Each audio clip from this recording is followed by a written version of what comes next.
고전소설 8강인데요. 갈래가 가문 소설이에요. 그래서 위시 집안의 이 가문 이야기이기 때문에 인물관계도가 굉장히 복잡합니다. 그래서 오늘 수업은요, 이 가문의 이야기로 그 다음에 역사적인 사실과 허구가 혼재되어 있는 이 소설에서 이 복잡한 인물관계도를 어떻게 파악할 것인가에 초점을 맞추고 읽으시면 될 것 같아요. 자, 140페이지 보기를 먼저 읽어볼까요? 천수석은 혼인을 둘러싼 가문 간의 갈등, 가문 소설이구만. 그래서 가문 간의 갈등과 해결 과정을 다루고 있는 작품으로, 벌써 가문이라는 말 나왔을 때 이거 인물관계도 겁나 복잡하겠다 이렇게 생각하셔야 돼요. 혼사를 방해하는 악인, 이 사람 파악해야죠, 누군지. 또 비범한 발진의 주인공의 대결 관계를 보여준다. 특히 주인공과 조력자들은, 예를 들어 조력자들, 벌써 복잡해 보이죠? 조력자들이 많이 등장한다는 겁니다. 자신의 지위를 이용하는 악인, 지위를 이용하는 악인이라는 건 악인의 지위가 높다는 뜻이겠죠. 그 주변 인물과 대결할 때 각자의 다른 대응 방식을 보여주는데, 그러면 조력자가 여러 명인데 그 조력자들 각각의 대응 방식을 다 파악하라는 얘기네. 그래서 대응 방식이 여장 모티프 등과 결합돼요. 얘들아, 남장 모티프가 아니라 여장 모티프가 등장한대요. 그럼 남자가 여자 옷 입는 거네. 그지? 봉건시대에 이런 거 흔하지 않은데 한번 볼까요? 그래서 악인과 주변 인물을 곤경에 빠뜨리면서 독자에게 통쾌함을 준다. 얘들아, 여장 모티프가 독자에게 통쾌함을 준다는 얘기는 선인이 여장을 할 것 같아? 악인이 여장을 할 것 같아? 악인. 그럴 것 같죠? 네. 왜냐면 통쾌함을 줘야 되니까. 그래서 한번 볼게요. 다음날 새벽 설부인은, 자, 일단 설부인이 등장하였습니다. 여러분 그거 아세요? 고전소설에서 맨 처음 등장하는 이름은 무조건 주인공 아닌 거? 보통 부모 세대와 관련이 있거나 보통 그런 사람부터 나오죠. 주인공이 바로 등장하는 고전소설 거의 없는 거 아시죠? 그래서 일단 이 일을 글로 써서 설정문에게 걱정되는 바를 몰래 알리면서, 자, 일단 얘가요, 뭔가 설정문에게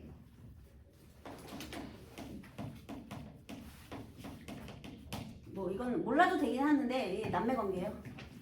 예, 어쨌든 설이니까 뭐 같은 집안 사람, 아까 가문소설 얘기했잖아. 그러면 설부인, 설정문이라는 건 같은 집안 사람이라는 건 뭔가 알겠네. 자, 어쨌든 뭔 일을 글로 알려주고 있어요. 뭔가 걱정되는 바가 있나 봐. 그치? 그래서 알리면서 급히 와서 위광미와 의논하여 바삐 결혼을 서두르라 라고 했대요.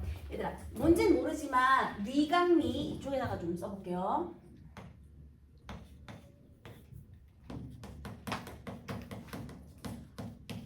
위광미하고 설정문하고 의논하여, 그러면 얘들아, 얘네가 지금 같은 편이라는 걸 알 수가 있지. 선과 악의 대립이 있다 그랬으니까 일단 긍정적인 인물은 동그라미, 그 다음에 악인은 세모. 얘부터 출발하는 거예요. 얘들 인물을 파악할 때는. 그래서 위광미와 의논하여 결혼을 서두르라.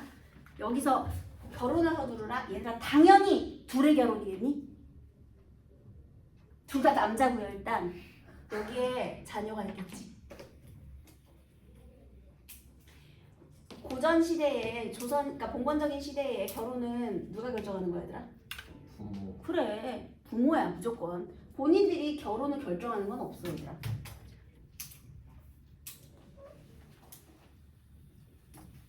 그래서 뭔가 결혼을 이렇게 서둘러야 될 것 같다.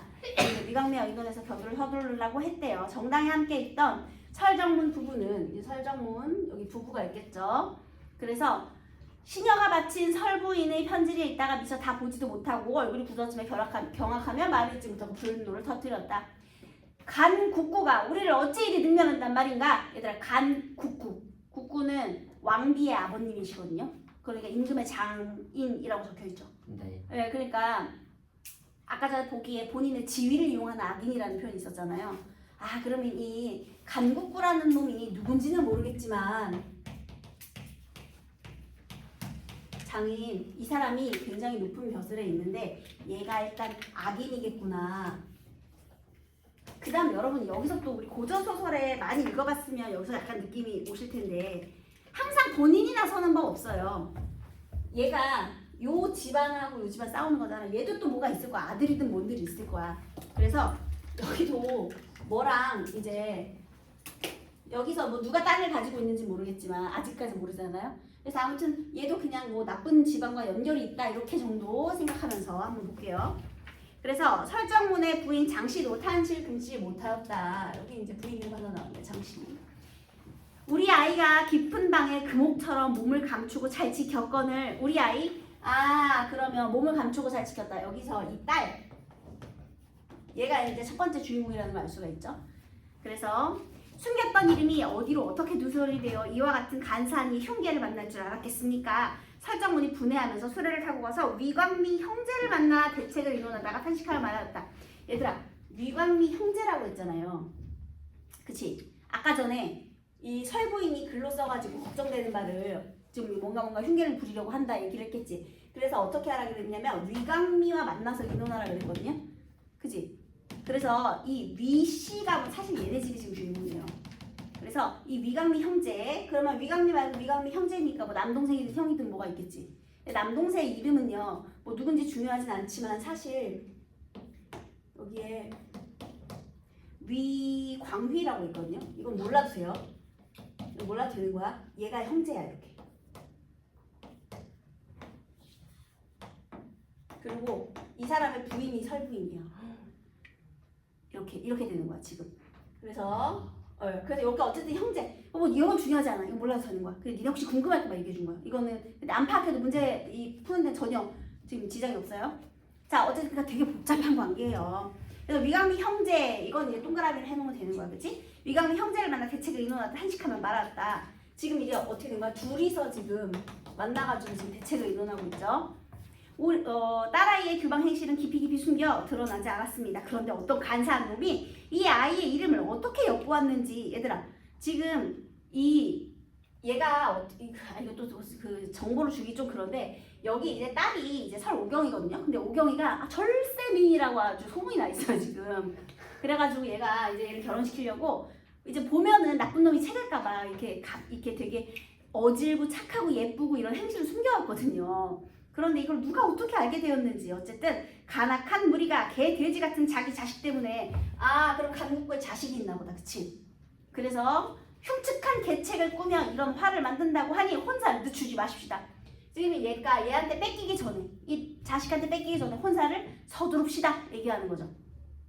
그러면서 그 자리에서 혼인 날짜를 다시 잡으니 자 그래서 여기서요 우리 설정문은 어떻게 대응하기로 했어? 아까 대응 방식 중요하다고 했잖아. 설정문의 대응 방식 어떻게 돼요? 혼사를 서두르자 이렇게 되는 거죠. 그래서 혼사를 늦추지 맙시다 여기다가 괄호하시고요. 설정문이랑 화살표 연결하면 되겠죠. 왜냐면 대응 방식 보라고 했으니까 설정문 뭐 아무나 동그라미 하고 화살표를 연결하면 되겠죠. 대응 방식 파악하라고 했으니 본문에서. 그래서 혼사를 늦추지 말자 그러면 얘가 대응하는 거 혼사를 빨리 하는 거예요. 자 그 다음 그러니까 설정문의 대응 방식은 선생님이 헷갈리지 않게 대체 요 간악한 술수에 대응하기 위해서 혼사 서둘 이렇게 된 거죠. 그러면서 그 자리에서 혼인 날짜를 다시 잡으니 다시 불과 며칠 뒤였대요. 그러니까 빨리 서두른 거예요. 자 그다음 위광미 형제와 설정문이 모두 기뻐하며 흩어졌다. 둘이 같이 착한 사람들이죠. 그다음 다만 그러니까 양쪽 집안에서는 이 일을 밖으로 내지 않았다. 다만 위광미가 어머니께만 아랜 뒤에 부인이 조용히 예복을 준비했다. 마침내 혼산날이 되었다. 그래서 이제 부모는 알아야 되니까 이제 위광미의 엄마 정도만 알고 있었대요. 마침내 혼산날이 되었다. 이제 혼산날이에요. 양부인이 그제야 소식을 듣고 분함에 이를 가하며 취정을 보며 말했다. 설신의 딸을 무조건 탈취하여 간시 조카의 좋은 딱으로 만들려고 하였는데 여러분 양씨부인 동그라미야 세모야? 세모네. 얘들아 혼산날이 되자 양부인이 그제야 소식을 들었대잖아요. 이 집안 사람이라는 걸 알 수가 있죠. 혼산날이 되니까 소식을 들었다는 건 이 집안 사람인 거야 지금. 그래서 잘 보세요. 여기 또 읽어볼게. 간시 조카의 좋은 짝을 만들려고 하였는데 묘한 계책이 시행되기 전에 집안 식구들이 나를 속이고 뜻밖의 혼인 준비를 마쳤다. 이렇게. 이 집안에 있는 사람이야. 이 모든 것이 분하고 원통하니 이 씨가 어진 며느리로 슬하를 빚는 득이 양양하는 꼴을 어찌 본단 말이냐. 이 씨의 아들이 주인공인 거야 지금. 그러면 이 씨를 질투하는 양부인은 누굴까? 두 번째 부인이겠지. 네, 두 번째 부인. 부인이니까 두 번째 부인. 그러니까 위광미하고 이 씨와 사이에 아들이 있는 거야. 사실 아들이 3명이 있는데요. 그 중에서 얘가 이름이 나중에 이름 나올 건데 위보영이거든요. 얘가 이제 찐 주인공이에요. 위보영. 그래서 이 아들이 좋은 딸이랑 얘랑 결혼하는 게 보기 싫은 거지. 질투와 시기를 지금 하고 있다는 걸 알 수가 있어요. 자, 그 다음 말을 마치고 급히 굳고 간문추에게 사람을 보내. 아, 여기 이름 간문추라는 거 알 수 있다 얘들아. 그치? 간굳고. 이거는 장인이란 임금의 장인이니까 이름은 간문추예요. 그래서 사람을 보내. 아, 얘가 이제 첩자네, 그지? 그래서 간문추한테 사람을 보내서요. 이 사실을 알리고 도중에 설오경을 탈취하게 하였다. 아, 누구예요? 얘가 바로 설오경이네. 주인공이 드디어 나왔다 일단. 얘가 이제 오경이었던 거야. 그런데 어떻게 알아 그랬어? 이 양부인이 몰래 지금 결혼 날짜가 빠르게 되었다는 걸 얘한테 정보를 주고 얘가 여기서 탈취라는 걸 이제 납치죠, 납치. 그 소식을 듣고 납치 계획을 세웠다. 이렇게 되는 겁니다. 그 다음에 그리고는 진지 미소를 띠며 밝은 얼굴로 식장에 참석하였다. 그 다음 한편 설씨 집안에선 그래서 지금 이제 위씨 집안에서 이런 일이 있을 때 설씨 집안에서 가마를 보내야 되잖아요. 그런데 혼수를 정성껏 장만하였으나 가는 도중에 생길 수 있는 화를 막을 대책이 정해지지 않아 근심하고 있었다. 얘들아, 지금 여기 집에서 가마를 타고 이 집으로 갈 때 뭔가 화가 생길 수 있다는 예상을 했다 못했다? 했다. 거기 괄호해 보세요. 가는 도중에 생길 수 있는 화. 거기 이미 예상. 그래서 적으세요. 아, 요 간악한 무리들이 요거 뭔가 수를 쓸 것 같은데 어떡하지? 생각하는 거예요. 그때 마침 금이교위 이긍용은 이 사람도 되게 중요한 사람이에요. 이 이긍용은 설정문과 막연한 사이였고 여기에 이제 도와주는 조력자들이 등장한대요. 이긍용 이 사람이 나중에 태위가 됐다가 나중에 왕까지 가거든요. 그런데 얘네들의 아들을 양자로 삼고 막 그런 인물이에요. 그래서 걔한테 태자 자리를 줘. 그 다음에 걔가 아이를 낳았는데 성을 이씨가 아니라 위씨 그대로 물려줘요. 희한한 사람이죠. 그래서 위씨죠. 이게 옛날에 볼 수 없는 그런 파격적인 그런 아들을 양아들로 삼았는데 자기 성을 물려주지 않고 원래 위씨의 성을 그대로 이어받겠다. 이런 거는 있을 수 없는 일이거든요. 소설이니까 가능한 건데 그래서 어쨌든 이 사람 굉장히 중요한 조력자라는 점. 어쨌든 이긍용은 설정문과 막연한 사이였고 집안끼리는 교류가 있었다. 동그라미 해야 되겠죠. 조력자인데 좋은 사람이니까. 짐짓 미소를 그래서요 이 사람이 이긍용에게 상의를 했더니요. 이런 배상망측한 자를 속이려면 모름지기 이리이리 하면 될 것입니다. 여러분 이리이리의 역할. 내용의 중복성을 피하면서 독자에게 궁금증을 유발하죠. 아니 그래서 어떻게 하겠다는 거야? 그래서 이 계책의 내용이 궁금해지잖아요. 그죠? 설정문이 그 말을 듣고는 환하게 웃으며 부탁하였다. 부디 요란하게 굴지는 말게. 이긍용은 알겠다고 하고 양껏 술을 마시고 칼을 빼 손에 들고 따로 가마에 올랐다. 우리 벌써 계책 알겠죠? 그래서 여러분 따로 가마에 올랐다 괄호하세요. 그 다음에 이극용 동그라미 한 이 이극용 화살표로 또 연결하세요. 자, 화에 대처하기 위해서 이극용은 어떻게 했어? 가마. 내가 대역. 가마엔 내가 타고 가면 되겠네. 이런 식으로. 그래서요. 화살표 연결했죠? 또 뒤따르는 시종들이 호위하여 큰 길에 이르렀을 때 갑자기 한 대의 무수한 하인들이 크고 작은 몽둥이를 들고 달려나왔다. 아이고 누가 보냈겠니? 얘가 보냈겠지. 강국부가. 그래서요. 그들은 시종들을 모두 내쫓고는 가마를 빼서 곧장 어디론가 향하였다. 바로 굳고 간문추의 집이었다. 그래서 가마를 탈취하게 되는 거예요. 이때 보영은 길복을 갖춰 입고 아하 길복이 뭐야? 홀레복을 길복 길한날에 입는 옷이라 그래서 왜 그 중국 홀레복 있잖아 빨간 거 그거예요 길복. 자 드디어 이제 위보형 주인공 이름 찐 주인공 이름 나왔습니다. 인물관계도 파악하기 정말 어려웠죠. 사람 이름 너무 많이 나와 그죠? 그래서 길복을 갖춰 입고 집을 나서 설정문 집으로 가고 있었다. 그래서 이제 아내를 데리러 가는 거거든요 원래 이렇게. 그래서 가요. 위험 있는 행차와 큰 길에 나서자 구경하는 사람들 모두가 보형의 위풍을 입에 닳도록 칭찬하였다. 여러분들 여기 이 소설에 또 특징적인 점이 있어요. 아까 전에 마침내 혼산날이 됐죠. 그리고 한편 설씨는 이제 가마를 보낼 때 이러한 사연이 있었다를 얘기했죠. 설씨 대신에 지금 어떻게 된 거야? 이극용으로 대체가 된 가마였죠. 그쵸? 그래서 이런 일이 있었고 또 그때 위보영은 집으로 향하고 있는 거예요.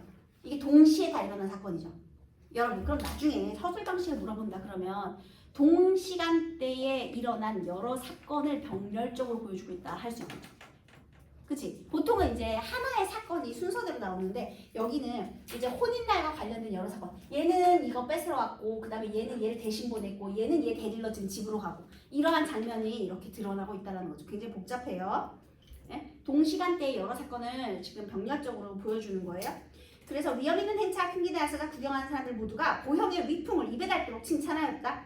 설정문 집에 이르니 내외의 손님들이 빙 둘러 모여 있었다. 설춤일이 막 가짜 가마를 보내고 신랑을 맞이하였다. 얘들아 이게 어떻게 되는 거냐면 가마를 보내요. 그 다음에 옛날 그러니까 이게 중국 그 혼례의 방식이 여러분 이해가 안 될 텐데 얘가 지참금이라고 하거든요. 지참금을 가지고 그러니까 그 부인의 친정에 방문을 해. 지참금을 주고 그 다음에 다시 돌아가서 여기 혼례를 올리는 거예요. 그래서 얘는 지금 가마 출발한 상태예요. 그 다음에 가짜 가마를 보냈다고 했죠. 가짜 가마. 설춤일은 그럼 누굴까? 설씨가 설정문이지. 추밀은 관직명이에요. 아. 그러니까 이게 이런 게 헷갈리는 거야. 니네가 당나라의 관직을 어떻게 알겠니? 그러니까 이게 헷갈려. 얘가 지금 설추밀이야 또. 국부, 추밀 이런 거. 근데 어쨌든 뭐 그 거기까지만 해도 괜찮아요. 뭐 설씨 집안에 뭐 중요한 사람인가 보지 뭐 이렇게. 설정문이 설추밀 관직명입니다. 그 다음에 가짜 가마를 보내고 신랑을 맞이했다. 근데 신랑을 맞이했으니까 장인이겠지. 그 다음 위보영은 단장한 설오경과 전할례를 마친 후 설오경이 가마에 오르자 가마에 자물쇠를 걸고 집으로 돌아올 준비를 하였다. 자 그래서 여기서 이제 부인을 데리러 갔잖아요. 그런데 설오경 이렇게 차일이라고 하죠. 얼굴에 이걸 이렇게 하고요. 가마에 오르자 가마에 자물쇠를 걸고 집으로 돌아올 준비를 하였다 이렇게. 근데 얘가 그 전에 한 발 앞서서 먼저 어떻게 한 거야? 가짜 가마를 보냈던 거죠. 자 그 다음 참석한 손님들이 신랑 위보영의 옷 같은 풍모를 보고 칭찬을 자자하게 하였지만 설정문은 국고 간문추의 소행과 이극용이 장난할 일을 생각하니 끝없는 염려가 생겨 흥이 나지 않았다. 뭐 그렇게 된 거예요. 자 그 다음 중략 부분 있죠. 여기서 뭔가 있는 거야. 자 그 다음 그때 위보영의 눈에 차이를 친 곳에서 신부 설오경의 행동거지를 살피며 눈동자를 바삐 굴리고 안쪽을 살피는 계집종 하나가 들어왔다. 자 위보영은 여기서 대단한 능력의 소유자로 나와 있는데요. 여기에 어떤 계집종이 하나 이상한 행동을 하더래요. 위보영이 마음을 비추는 거울과 같은 눈으로 어찌 잘못 보겠는가? 이 부분 괄호해볼까? 이거 뭔데? 그렇지! 서술자의 개입이죠? 모든 걸 꿰뚫어보는 눈을 갖고 있는데 어떻게 잘못 보냐? 자세히 보니 여우 같은 맵시, 쥐와 같은 꾸밈새에 벌의 눈과 전갈의 정령을 지니고 있는데 남자의 몸으로 여자로 변장하여 음양을 바꾼 것이었다. 걔 계집종 그럼 남자래? 그럼 계집종 일단 세모죠. 거기다 여장 모티프가 등장하는 장면입니다. 외당으로 나와 시종에게 슬며시 명하여 난간 아래에 있는 계집종을 서헌으로 잡아 대령하게 하였다. 시종들이 명을 받들어 안치에 구하여 그 계집종을 잡아내오니 여자가 기겁하고 발악을 하며 소리쳤다. 나는 양씨 집안의 하녀로, 일단 양씨 아까 여기잖아. 이 집안 행사니까 여기 하녀로 변장을 한 거야. 그런데 일단 남자인데 하녀라고 했다는 거 거짓 신분이라는 거 알 수 있죠. 거기 양씨 집안의 하녀에다 거짓 신분 적으세요. 성대한 잔치를 구경하러 왔을 뿐인데 무슨 이유로 이처럼 무례하게 대하느냐? 그 소리가 하도 요란하여 내외의 손님들이 놀라 영문을 묻자 위보영이 대답하였다. 저 사람은 결단코 여자가 아닙니다. 몸을 수색해보면 남녀를 구분할 수 있을 겁니다. 말을 마치고 주변의 시종들에게 명하여 몸을 수색하게 하니 과연 남자였다. 모든 사람들이 휘둥그렇게 놀라 형벌을 내리려 하는데 그 남자가 갑자기 시종들을 밀쳐내며 말하였다. 나는 강국구의 천금 같은 아들 간옥지다. 아하 여기 또 이름 나왔습니다. 드디어 간옥지. 얘가 옛날에 얘를 보고 첫눈에 반했거든요. 자 어쨌든 남자 이미 탈로 나자 그때서야 정체를 밝혔죠. 여러분 이런 사건의 선후관계는 중요한 거예요. 정체가 탈로 나자 이제 자기의 이름 밝히는데 내 이름만 밝히는 게 아니라 자기 출신을 밝히죠. 간국구의 천금 같은 아들 간옥지이다. 자기의 위세를 들어주는 거예요. 그쵸? 신분을 높은 신분을 얘기하고요. 어렸을 때 설소정과 혼약을 맺었거늘 위씨 집안 아들이 빼앗아 부인으로 맞이한다기에 분하게 그지없어 여기와 구경이나 하려고 온 것뿐이다. 너희들이 어찌 이리 무례하게 군단 말이냐? 훗날 반드시 머리 잘린 귀신 될 것이다. 뭐 하는 거야? 위세로 협박하는 거죠. 그래서 여기는 우리 아빠 누군지 알아? 협박하고 있죠. 니네 나한테 이렇게 함부로 하면 니네 대가리가 날아갈걸 하고 협박했습니다. 그래서 주변 사람들은 너무 놀라 어찌할 줄 모르고 있었다. 하지만 위보영은 이미 짐작하고 있었던 일이기에 언제부터 짐작했느냐? 그 계집종을 발견한 순간부터. 그래서 여러분 이 간혹지가 지금 계집종으로 변장을 해가지고요. 여기에 잠입해서 둘의 혼사를 보고 있었던 거예요. 여러분 중략 잊으면 안 돼요. 자, 그 다음에 아까 전에 얘 갔잖아. 이 사건 지금 아직 안 나왔잖아. 대신 타고 간 이 사람. 자, 그래서 어떻게 되었는지 또 계속 읽어보겠습니다. 태평성대의 남자가 여장을 하고서 규방하는 엿보는 변고는 조종의 알을 일이나. 지금 뭐 하는 거야? 조롱하는 거지. 야, 씨 남자가 여자 옷 입고 아유 꽃이 떨어질 일이지 이거 이렇게 얘기하고 조롱하는 거예요. 그대가 간국구의 자제라는 것을 알게 되었으니 10분 용서하겠다. 올라와 마음 놓고 구경하라. 그래, 니 용서해줄게. 봐봐, 우리 이제 우리 부부 결혼하는 거 실컷 봐. 이렇게 되는 거죠. 위보영이 용서하는 바람에 간혹지는 겨우 욕을 면했으나 무슨 낯으로 자리에 앉아있겠는가? 팔을 뿌리치며 대문을 나가 달아나니 그 꼴은 차마 보기에도 민망하다. 여러분 이 부분도 뭐죠? 무슨 낯으로 있겠는가? 보기에도 민망하다. 서술자에게 편집자 좀 논평이죠. 왜냐면 여자만 차림 그대로잖아. 그러니까 이제 간혹지라는 걸 알았으니 너 그 차림 그대로 이렇게 한번 구경해 하니까 이제 부끄럽지. 그래서 달아난 거예요. 자, 그 다음 이에 앞서. 아, 이거 너무 중요하지. 이에 앞서 메모해봐. 간혹지, 그러니까 계집종이 간혹지였다라는 정체가 탄로나기 전이죠. 얘가 왜 여기 구경을 하러 왔느냐, 그 전입니다. 국구 간문추의 시종들이 설 오경이 타고 오는 가마를 빼서 곧장 간국구의 집으로 왔다. 아까 전이죠. 아까 얘가 탈취해가지고 바로 왔었잖아요. 그죠? 그래서 국구 간문추 부자는 정중하게 주변을 물리치고 가마 문을 닫았다. 그곳에 모인 안팎의 손님들과 아랫사람들은 이미 오경의 아름다운 이름을 우레같이 들었기 때문에 저마다 빨리 보고 이름이 헛되지 않았음을 확인하고자 하였다. 부인네들 역시 오경을 구경하고자 병풍을 둘러섰다. 얘도 이제 집안에 사람이 엄청 많을 거 아니에요. 그래서 여기도 나도 홀레 올리려고 준비하고 있는 거야. 그러니까 홀레를 올리려고 두 집안에서 좀 준비를 하고 있는 거예요. 얘가 이제 가마 뺏어왔죠. 집안 사람들이 다 몰려든 거예요. 옛날에 중국에 사람 많으니까요. 그러나 발을 들어 본 가마 안에는 발이 뭔지 알죠? 이렇게 치고 있는 거. 그래서 딱 걷었더니 어머나 세상에 옷 같은 가녀린 미는 간 곳이었고 큰 사내놈이 서리빨 같은 장검을 칼집에 꽂으며 병력 같은 소리를 내질렀다. 나는 금포 장군인데 국국께서 무슨 일로 저를 데려온 것입니까? 그러니까 깜짝 놀랐겠지. 이거 반전이 일어나는 장면이겠죠. 극적인 그런 효과를 위해서 이렇게 뒤에다 넣어준 거야. 그러니까 사실은 어떻게 된 것이냐. 얘네가 어머 그렇게 미인이라며 오경이가 그렇게 예쁘다는데 너무 궁금하다 해가지고 딱 걷었는데 이따가만 사는 놈이 나타나는 거지, 그지? 그러면 에구머니나 다들 놀랐겠죠. 그래서요 이 이극용의 재치로 이렇게 깜짝 놀라게 됐고요. 말을 마치고 갑옷을 입고 투구를 쓰고 왼손에 장검을 들고 오른쪽에는 철 도리깨를 들고 서서히 가마 밖으로 나왔다. 무섭죠. 호랑이 수염을 휘날리며 보리 눈을 뜨니 번개불이 번뜩였다. 국구 간문추의 부인 양씨의 시녀와 그래서 간문추의 부인 여기도 양씨 여기 같은 집안 사람이야. 같은 집안 사람이야. 그러니까 이렇게 이어받은 거예요. 이렇게. 그래서 간문추의 부인 양씨의 시녀와 여러 부인들이 놀라자빠져 덜덜덜 떨었다. 새신랑 간혹지는 얼굴이 새파래지며 쥐숨듯 달아났다. 그러니까 여기서 부인 맞으려고 들떴더니 간혹지가 여기 무서운 이극용의 이 위험을 보고 쥐숨듯 벌벌벌 떨었다. 여러분 이거 인물의 뭐예요? 희화화죠. 쥐새끼 떨도 떨었다는 거. 희화화를 통한 해악성까지 드러내고 있는 겁니다. 그래서 지금 여기서 이렇게 혼사가 이렇게 방해가 됐잖아요. 그래서 결국은 둘이 이제 결혼을 했어요. 결혼을 하고요. 아들 사원을 낳아요. 여기 위사원이에요. 근데 이 전에 여기 지금 황궁에 여기 이제 딸이 어쨌든 여기 요 딸이 지금 그 황제의 부인인 거 아니야, 얘들아? 그치? 뭐 황제 그 왕의 부인인 거 아니야?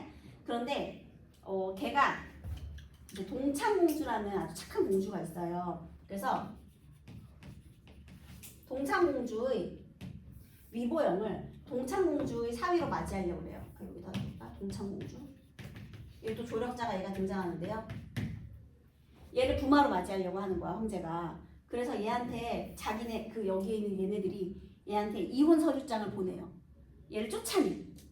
근데 그때 이제 몰래 아들을 낳는 거야, 사원을. 근데 여기서 이제 동창공주 이 사람이 착할까 나쁠까? 이 사람 착한 사람이야. 그래서 둘이 이제 맺어주려고 하거든요. 근데 얘네들의 이 사연을 얘가 들은 거야, 동창공주가. 그래서 이렇게 못내 헤어지고 이렇게 아들까지 낳았다는 걸 얘가 듣고 또 도와줘요. 그러다가 이 관계에 휘말려서 동창공주가 죽게 돼요. 불쌍한 인물이죠. 조력하다가. 그리고 나서 이 아들 있잖아요. 얘가 양자로 들여요. 그런 다음 태자 책봉을 벌여. 근데 성은 그대로 위시야. 그러고 나서 얘가 또 아들을 낳죠. 얘가 복성인데요. 자, 이게 철수석의 내용이라면 화상성계록은 뭐냐면 황소의 난이 일어나요. 황소의 난. 처음에는 원래 얘한테 왕위를 물려주려고 하는데 얘가 나는 속세 미련이 없다 거절하고 들어가 버려요.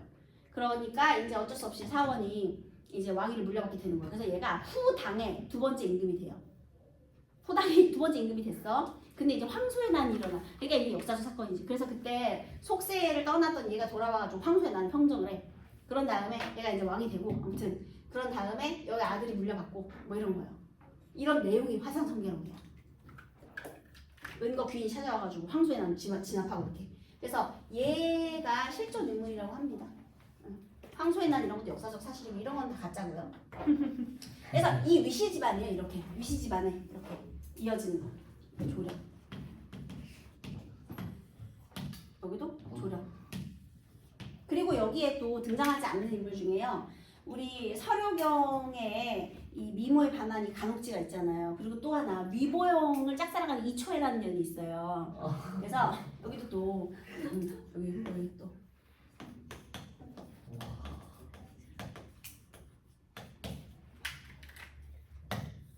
얘는 얘하고 결혼하고 싶어하고 얘는 얘랑 결혼하고 싶어하는 거야. 이렇게.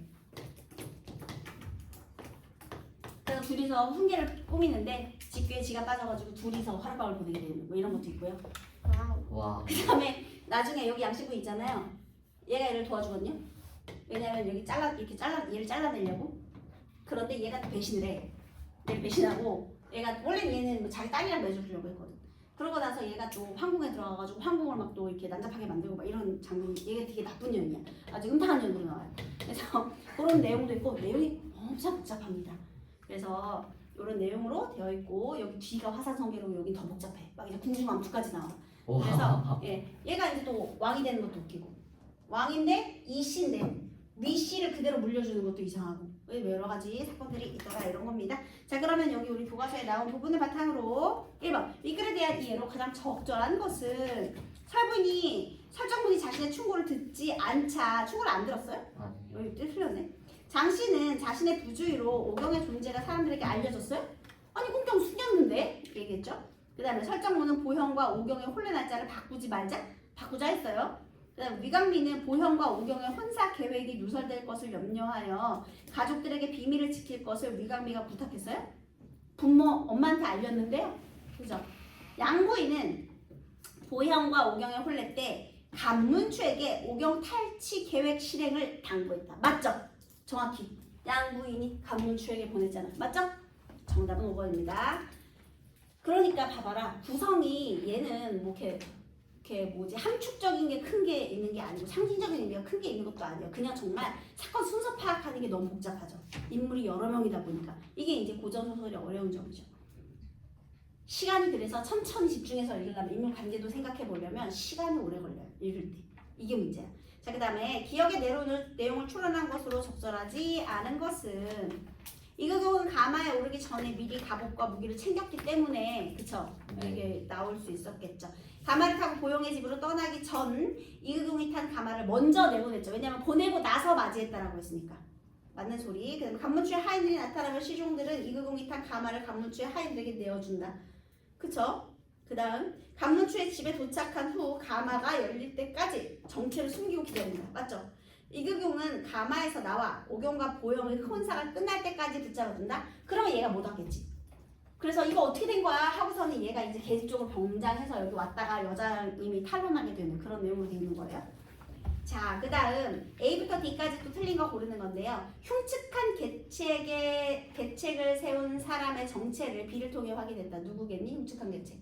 양수. 예, 맞아요. 양부인. 그 다음 묘한 계책에 대한 설정문의 해결 방안. 혼사를 서두르자는 거죠. 그 다음 뜻밖의 혼인 준비에 대한 간혹지의 생각. B에 언급된 뜻밖의 혼인 준비. 그래서 간혹지의 생각을 C에서 확인할 수 있다. 이게 뭐예요?